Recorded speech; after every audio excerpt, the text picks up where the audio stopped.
Shalom Aleichem bagi yang berbahasa Ibrani. Shalom Alaikum bagi yang berbahasa Arab. Baik sahabat-sahabat, pada kesempatan ini tema kita adalah terkait titik temu persahabatan dari para pengikut Alkitab dan para pengikut Al-Quran. Ya, pada kesempatan ini kita akan memperbincangkan tentang Abraham atau Ibrahim mengorbankan anak kesayangannya. Sahabat-sahabatku, jika di dalam Alkitab, dalam kitab Perjanjian Lama, Tanak ya, dalam Taurat, kitab Kejadian 22 jelas dikatakan bahwa Abraham mengorbankan anaknya demi mentaati perintah Allah. Tapi ketika anak itu sudah hendak dikorbankan, kemudian Allah berkata, cukup, aku sudah melihat bahwa hatimu lebih memilih aku daripada anak itu. Sehingga anak itu tidak jadi dikorbankan, tapi diganti dengan binatang. Nah sahabat-sahabatku, di dalam Kejadian 22 itu sangat jelas disebutkan bahwa nama anak itu adalah Ishak atau Iskak. Sedangkan di dalam kitab suci Al-Quran tidak disebutkan namanya. Dalam ayat-ayat Al-Quran tidak disebutkan siapa nama anak Ibrahim yang dikorbankan itu. Nah, kemudian karena kejadian ini mulai banyak orang yang berspekulasi. Banyak orang kemudian juga sebagian ada yang mengajarkan bahwa yang dikorbankan itu sebenarnya Ismail, bukan Ishak. Yang satu bilang, oh itu Ishak karena ada tertulis di kitab Kejadian namanya Ishak. Tapi kelompok yang lain mengatakan, oh bukan, itu Ismail. Nah akhirnya tanpa disadari, orang terjebak dalam evil traps atau jebakan setan. Apa jebakan setan itu? Jebakan setan ini adalah ketika orang meributkan tentang siapa sih sebenarnya anak yang dikorbankan oleh Abraham itu, tanpa memahami maksud dan pesan dari peristiwa itu. Sahabat-sahabatku, ratusan bahkan mungkin ribuan tahun orang sering memperdebatkan, pokoknya yang dikorbankan ini harus Ismail.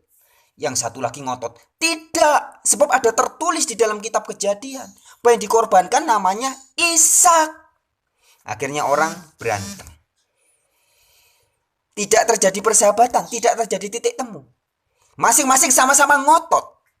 Nah ketika sudah kejadian seperti ini, maka orang itu sadar atau tidak, orang-orang yang seperti ini sedang masuk dalam evil traps atau jebakan setan. Jadi memperdebatkan pepesan kosong tanpa memahami maksud dan pesan dari peristiwa itu. Sahabat-sahabatku, kita sering mengaku atau menyebut diri beriman kepada iman yang meneruskan Ibrahim atau iman Abrahamik atau Ibrahimik. Baik Yudaisme, Kristianitas maupun Islam. Ini adalah agama langit atau agama Ibrahimik. Disebut agama Samawi. Samawi itu artinya langit. Agama yang mendapat wahyu dari langit. Maka disebut agama Samawi. Juga disebut agama Ibrahimik atau Abrahamik karena meneruskan atau melanjutkan iman Ibrahim atau iman Abraham, yaitu percaya kepada satu-satunya Allah yang dalam kitab Perjanjian Lama disebut sebagai Yahweh. Teman-teman Muslim menyebutnya dengan Alif Lam Lam Ha atau Allah. Kalau orang Yahudi menyebutnya Yod He Vav He atau YHWH, Yahweh, Yehova, Yahweh. Nah, di dalam kisah Abraham mendapat perintah untuk mengorbankan anak kesayangannya ini, selanjutnya orang banyak meributkan tentang siapa sih anak yang dikorbankan sebenarnya itu. Orang tidak lagi menangkap pesan. Pesan utamanya tidak ditangkap, tapi yang ditangkap malah pepesan kosong. Meributkan nama anaknya. Bahkan ada yang mungkin berpikir bahwa apakah anak yang dikorbankan itu rambutnya gondrong? Apakah anak yang dikorbankan itu hidungnya mancung kayak orang Arab? Apakah anak yang dikorbankan itu ganteng kayak saya gini? Atau apa? Orang sering meributkan hal-hal yang ternyata pepesan kosong. Ketika dia tidak menangkap pesan daripada kejadian itu. Sahabat-sahabatku, sesungguhnya yang sebenarnya adalah dari peristiwa Abraham atau Ibrahim hendak mengorbankan anaknya itu. Kalau kita baca, pahami peristiwa itu adalah sebenarnya Allah atau Yahweh hendak memberikan sebuah pesan kepada kita semua dengan menuliskan kisah itu di dalam kitab suci. Kita semua adalah keturunan-keturunan Abraham, keturunan-keturunan beriman Ibrahimik, baik Yudaisme, Kristianitas maupun Islam. Hendaklah kita beriman betul-betul seperti imannya Ibrahim atau Abraham itu. Yaitu apa? Lebih memilih Allah ketimbang sesuatu yang disayangi. Sekali lagi, sebenarnya pesan daripada kejadian kisah Ibrahim atau Abraham disuruh mengorbankan anak kesayangannya itu adalah bukan siapa nama anaknya, bagaimana bentuk anaknya, bukan itu. Tapi inti pesannya adalah Abraham disuruh mengorbankan kesayangannya, disuruh mengorbankan milik kesayangannya demi lebih memilih kepada Allah. Itu pesannya. Tetapi seringkali pesan ini tidak ditangkap. Orang lebih meributkan tentang pepesan kosongnya. Sahabat-sahabatku, siapapun kita yang benar-benar mau beriman seperti imannya Ibrahimik, entah Yudaisme, Kristianitas maupun Islam, harusnya kita menangkap pesan dari kejadian ini. Siapa yang mau betul-betul mengikuti iman Abraham harus rela menyerahkan segala kesayangannya dan lebih memilih Allah. Itu poinnya. Maka kalau di dalam kitab ajaran Yesus di Perjanjian Baru, Yesus mengatakan, tidak ada seorang pun yang bisa datang kepadaku jikalau tidak meninggalkan bapaknya, ibunya, anaknya, istrinya, suaminya, dan segala kesayangannya. Kalau tidak melepaskan semua itu, tidak bisa ikut aku. Nah, apa yang dipesankan oleh Yesus Kristus dalam ajaran Perjanjian Baru sama dengan kisah tentang Abraham diperintahkan untuk mengorbankan atau melepaskan, menyerahkan sesuatu yang disayanginya demi lebih memilih Allah. Mengapa Allah menyuruh Ibrahim atau Abraham untuk mengorbankan anaknya? Karena pada saat itu yang paling dicintai, paling melekat dalam hati Abraham, paling disayanginya adalah anaknya itu. Sehingga Allah tidak memerintahkan, Abraham, korbankan istrimu Sarah. Tidak. Juga Abraham memiliki banyak kekayaan. Ternak-ternak, ya, perkebunan, dan segala macam kekayaan. Allah tidak berkata, Abraham, korbankan kekayaanmu. Tidak. Mengapa? Karena pada saat itu hatinya Abraham sedang terpaut kepada anaknya. Sehingga Allah berkata, kurbankan anak kesayangan. Nah, sahabat-sahabatku, hari ini atau kapanpun, kita yang mengaku sebagai beriman seperti imannya Abraham, kita akan mendapat hal yang sama yang pernah Allah lakukan kepada Abraham.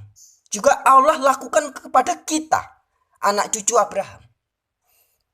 Kepada saya, tentu Allah tidak akan berkata, hei Frans Donald, korbankan istrimu. Nggak mungkin. Mengapa? Karena saya nggak punya istri. Ya. Atau, Frans Donald, korbankan harta kekayaan. Lalu ikutlah aku. Tidak mungkin. Kenapa? Karena saya sudah tidak melekat lagi dengan harta kekayaan. Di dalam kitab Perjanjian Baru, Yesus ketika di hadapan orang kaya, seorang muda yang kaya raya, Yesus tidak mengatakan, hai anak muda, tinggalkan bapak ibumu, tinggalkan pacarmu, lalu ikut aku. Tidak. Tapi apa yang Yesus katakan? Hai orang kaya, tinggalkan kekayaanmu, jual, bagikan ke orang-orang miskin, lalu ikut aku. Mengapa Yesus berkata begitu? Karena Yesus tahu kemelekatan orang kaya itu adalah pada harta kekayaan. Jadi yang harus dilepaskan ya harta kekayaannya. Artinya sahabat-sahabatku, Allah berkata kepada Abraham untuk mengorbankan anak kesayangannya. Karena pada saat itu hatinya Abraham melekat kepada anak kesayangannya. Jadi Allah mau kita semua, keturunan-keturunan anak cucu Abraham atau anak cucu Ibrahim, untuk melepaskan segala keterikatan duniawi kita. Nah, setiap kita tidak sama sahabat-sahabatku. Kita yang melekat kepada istri atau kepada suami, maka Allah akan berkata kepada kita, tinggalkan, lepaskan anak atau suami atau istrimu. Tapi kita yang melekat kepada pekerjaan, melekat kepada bisnis, melekat kepada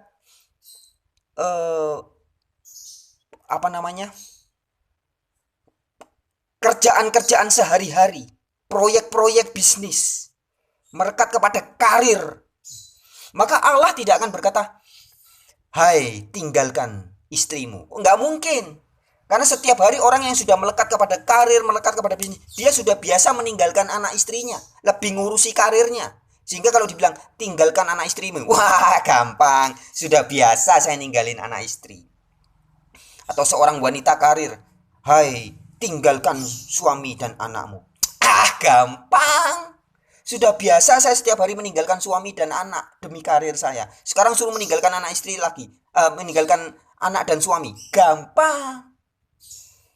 Tidak, sahabatku. Kepada siapa orang itu melekat, itu yang Allah minta kita untuk meninggalkan. Seorang istri yang melekat kepada karir bisnisnya, maka Allah tidak akan mengatakan, hai, tinggalkan suami dan anakmu, lalu ikut aku. Tidak. Tapi Allah akan mengatakan, tinggalkan karirmu. Jangan lagi fokus karirmu. Lepaskan karirmu, korbankan karirmu. Begitupun kepada seorang suami yang melekat kepada impian bisnisnya, kesuksesan harta materi. Allah tidak akan mengatakan, hai laki-laki, tinggalkan anak dan istrimu. Nggak mungkin. Tapi Allah akan mengatakan, hai laki-laki, tinggalkan nama baik, harga diri, jabatan, cita-cita bisnismu. Tinggalkan semua itu. Korbankan semua itu. Lalu ikutlah aku. Nah, artinya sahabat-sahabatku, setiap dari kita bisa berbeda. Apa yang menjadi kemelekatan kita, apa yang menjadi sesuatu yang sangat kita cintai secara duniawi, itu yang Allah minta kita untuk mengorbankan. Abraham diminta mengorbankan anaknya, karena Abraham pada saat itu hatinya melekat kepada anaknya. Nah, setiap dari kita tergantung apa kemelekatan kita. Seorang yang melekat dengan hobinya, mungkin piara binatang, piara kuda, atau piara anjing, atau piara kucing, maka akan mendapat sebuah perintah, tinggalkan hobimu, korbankan kucingmu, anjingmu, kudamu, lalu ikutlah Allah. Pada orang yang hobi mobil, motor, atau olahraga, Allah akan mengatakan, tinggalkan hobimu, olahragamu, lalu ikutlah aku. Kalau di dalam Islam ada istilah la ilaha illallah. Tiada ilah lain selain Allah. Tidak boleh ada sesembahan lain dalam hidupmu selain Allah. Jadi yang harus menjadi fokus hidupmu setiap hari hanya Allah. Itu makna la ilaha illallah. Demikian juga di dalam Alkitab. Dalam hukum yang terutama, Allah mengatakan, Yahwa mengatakan, kasihlah Allahmu dengan segenap hatimu, pikiran, jiwa, ragamu, dan jangan ada ilah lain di hadapanku. Jadi inilah bentuk ikut Allah. Harus total. Gak boleh saya mau ikut Allah tapi saya juga mengilahkan anak saya, mengilahkan cita-cita saya, mengilahkan hobi saya, mengilahkan binatang-binatang peliharaan saya, mengilahkan pacar saya, mengilahkan suami saya, mengilahkan istri saya, mengilahkan orang tua saya, mengilahkan organisasi saya, mengilahkan jabatan saya, mengilahkan popularitas saya, mengilahkan harga diri dan nama baik saya. Nggak bisa. Itulah pesan yang oleh Allah disampaikan kepada kita.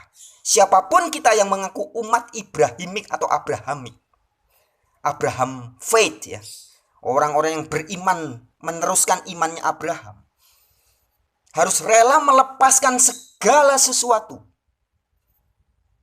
untuk ikut betul-betul kepada Allah. Itu sahabat-sahabatku sebenarnya pesan dari kisah Abraham, pesan dari iman Abraham. Baik kepada siapapun kita yang mengaku pengikut Yudaisme atau pengikut agama Yahudi, ataupun pengikut ajaran Kristus yang kemudian disebut sebagai Kristen. Karena Kristen sebenarnya adalah termasuk dalam bagian dari Yahudi. Yesus lahir dalam keluarga Yahudi. Yesus keturunan Yahudi. Yesus orang Yahudi. Allahnya Yesus juga Allahnya bangsa Yahudi. Jadi kekristenan yang asli dengan Yahudi itu tidak terlalu berbeda. Allahnya sama, nabi-nabinya juga sama, ajaran inti, ajaran utamanya juga sama. Begitupun dengan teman-teman Muslim atau Islam. Nah, orang-orang yang mengaku sebagai penerus Abrahamic faith atau Abrahamic faith, iman Abraham, harus siap mempunyai hati yang sama dengan hatinya Abraham. Ketika Allah berkata, Abraham, korbankan anakmu yang paling kamu sayangi itu. Kita harus siap. Hai, korbankan harta materimu. Bagi orang-orang yang melekat dengan harta materi. Hai, korbankan suamimu. Bagi orang-orang yang melekat dengan suaminya. Hai, korbankan istrimu. Bagi orang-orang yang melekat dengan istrinya. Korbankan anak kesayanganmu. Bagi orang-orang yang melekat dengan anak kesayangannya. Korbankan ayah ibumu. Bagi orang-orang yang melekat dengan bapak ibunya. Bahkan korbankan jiwa ragamu, harga dirimu, nama baikmu. Bagi orang-orang yang masih melekat dengan nama baik, dengan ego, dengan harga diri, dengan popularitas, dengan ketenaran, dengan apa kata orang tentang saya. Saya bagaimana supaya bagus dilihat orang. Nah, ini orang-orang seperti ini masih melekat dengan harga diri. Nah, seorang pengikut Allah yang sejati sudah tidak peduli lagi dengan semua itu. Atau sudah mau mengorbankan semua itu demi Allah. Bukan berarti ikut Allah kemudian nggak punya harta materi sama sekali, nggak punya harga diri, nggak punya nama baik. Bukan. Abraham tetap memiliki kekayaan. Abraham tetap memiliki anak. Bahkan keturunannya menjadi banyak sebanyak pasir di laut dan bintang di langit. Tetapi hatinya Abraham tidak melekat kepada miliknya itu. Tapi lebih kepada Allah. Nah, demikian juga kita. Kita yang betul-betul mau ikut Allah, mau ikut Yahuwah, mau ikut satu-satunya Allah yang benar. Tidak bisa kita melekat dengan apapun yang lainnya. Kita masih tetap bisa memiliki suami, memiliki anak, memiliki istri, memiliki harta materi dan sebagainya. Tapi hatinya tidak melekat di situ. Sehingga kesadarannya bukan memiliki, bukan mempunyai, tapi menikmati. Saya bisa menikmati harta kekayaan yang dipinjamkan oleh Allah. Saya bisa menikmati teman-teman, sahabat, orang tua, anak, keluarga, dan segalanya. Tapi hatinya tidak melekat kepada barang-barang atau hal-hal itu. Itu yang Allah mau. Itulah la ilaha illallah. Itulah orang yang betul-betul sudah memberikan hatinya. Tidak ada Allah lain selain Yahuwah. Tidak ada Allah berbentuk anak. Allah itu kan artinya sesembahan yang kepadanya kita mengabdi. Kita menyebut sesuatu sebagai ilah kita, itu artinya kita mengabdi kepada itu.